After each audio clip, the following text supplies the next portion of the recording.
Salve, salve, sétimo ano! E aí, meu pessoal, tudo bem com vocês? Beleza, fico contente. Espero que todo mundo esteja aí se cuidando da família de vocês e estudando para valer. É isso aí. Olha só, o tema dessa semana é o Renascimento e algumas questões podem não ter ficado bem claras para que vocês possam resolver o patch. Então eu vou colocar esse material em forma de vídeo, de forma a poder ajudar vocês. Tranquilo? Qualquer coisa, me procurem. É isso aí. E quem é que não conhece essas figuras? As nossas famosas tartarugas ninjas. Donatello, Michelangelo, Leonardo, Rafael. Uau, professor, não era aula de história? A gente não estava falando de renascimento. O que tem a ver tartaruga ninja com o que nós estamos tratando aqui na aula? É porque esses personagens foram criados e o nome deles foi dado em homenagem a grandes artistas do momento renascentista. Então, Michelangelo Buonarroti, Donatello, Donato de Nicolo, Rafael Sanzio e o Leonardo da Vinci deram ou foram a inspiração para o nome das nossas queridas tartarugas ninja. Aham, vocês não sabiam disso, certo? Então, o que é esse renascimento? Bom, o renascimento ele foi um movimento bastante amplo, que envolveu parte de cultura, envolveu parte econômica, envolveu parte política, e que começou na Itália lá no século XIV. Até século XVII a gente pode estar falando em renascimento. E isso espalhou por toda a Europa. Esse renascer seria exatamente um renascer para, digamos assim, beber nas águas da antiguidade clássica, grego-romana, para voltar para passar daquele período medieval onde se dizia que não aconteceu nada. Era um momento de, vamos dizer assim, de libertação.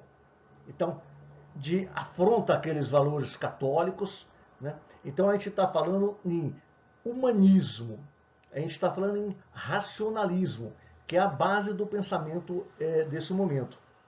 Então o humanismo ele vai estar principalmente focado no antropocentrismo, onde a gente coloca o homem como centro do universo, o homem como medida de todas as coisas, não mais Deus e a religião, que é exatamente o teocentrismo, né?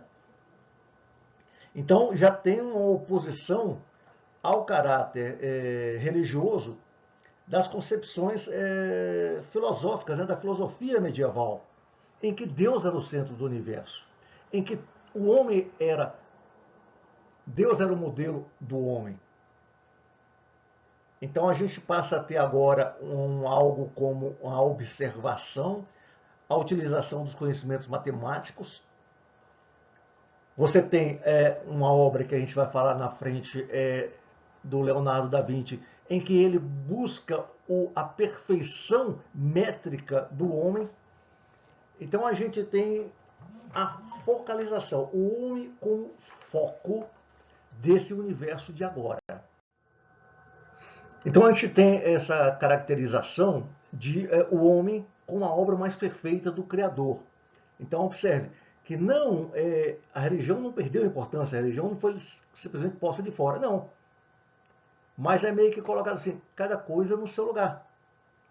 Então foi dado um poder ou um protagonismo para o homem, dizendo que ele é capaz de compreender, de modificar, de dominar a natureza.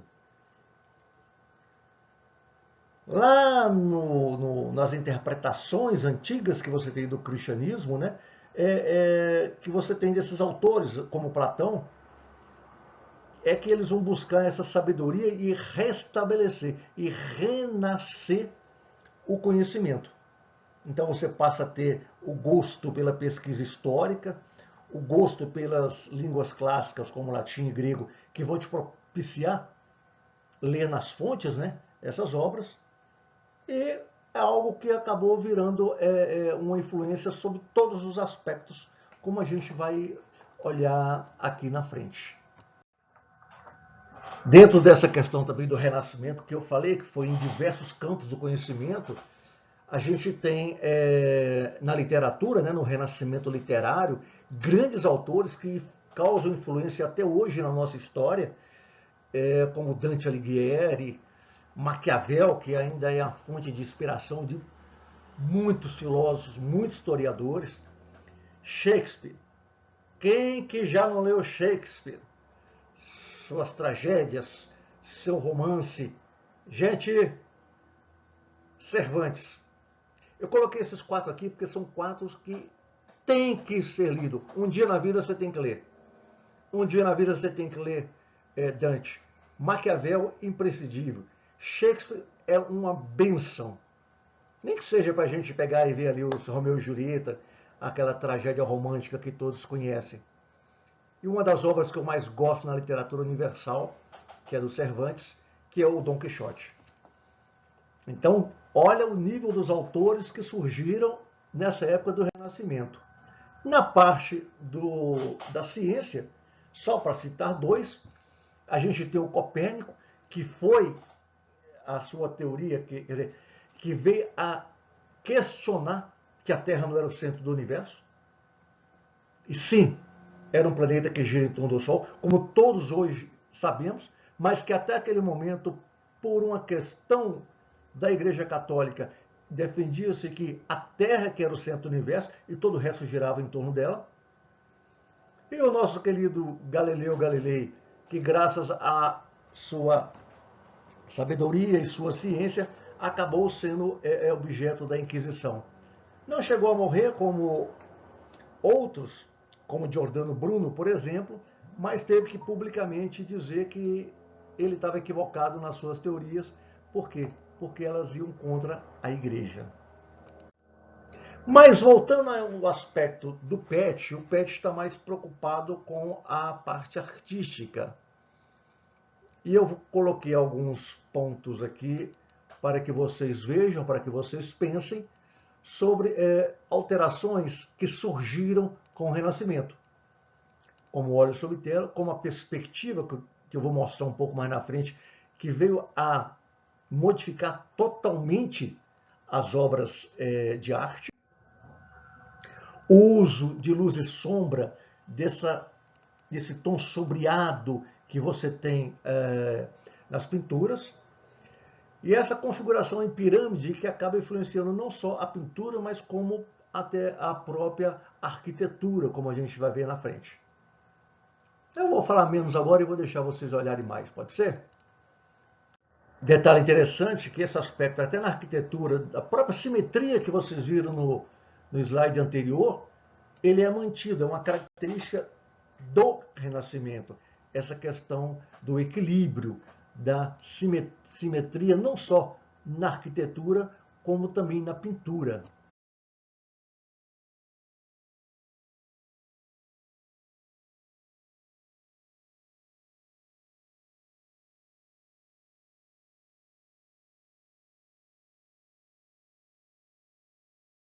Observe que aqui a gente tem o Leonardo da Vinci trabalhando com simetria, que vocês podem ver claramente, né? Mas como o homem como centro do objeto, mas principalmente a busca do homem perfeito, onde você vai ter o que é o homem perfeito, qual é a métrica do homem perfeito. Então você tem até a questão de medir o que efetivamente seria o homem perfeito, dado ao homem ser o centro da ciência, o centro do conhecimento do Renascimento. A perspectiva interessante, falando rapidamente sobre isso, é que você não tinha a questão da profundidade nas obras do período médio. Então você vem acrescentar aqui agora a perspectiva onde você passa a ter uma profundidade, você consegue ver como se você conseguisse ver no quadro, na obra, a terceira dimensão, que é a profundidade. Você não vê simplesmente largura, você não vê simplesmente altura, você vê também a profundidade. Olha que interessante aqui, uma obra em cima da Idade Média e o famoso quadro do Leonardo da Vinci. Você percebe claramente que você não vê no desenho de cima a questão da perspectiva, a questão da profundidade. É como se fosse num plano, onde você só vê altura e largura. Já na obra do Leonardo da Vinci, você consegue ver, observe as paredes laterais, elas fazendo quase que uma cunha e aproximando da parede do fundo, dando exatamente a noção de perspectiva, de profundidade. Deu para perceber, gente?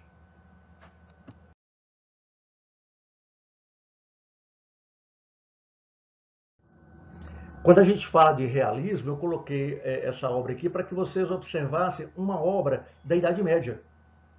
Você vê a Madonna com o bebê no colo, com feições de adulto. Então não existia uma preocupação com o equilíbrio. Você às vezes via a pessoa com o rosto totalmente disforme, totalmente torto.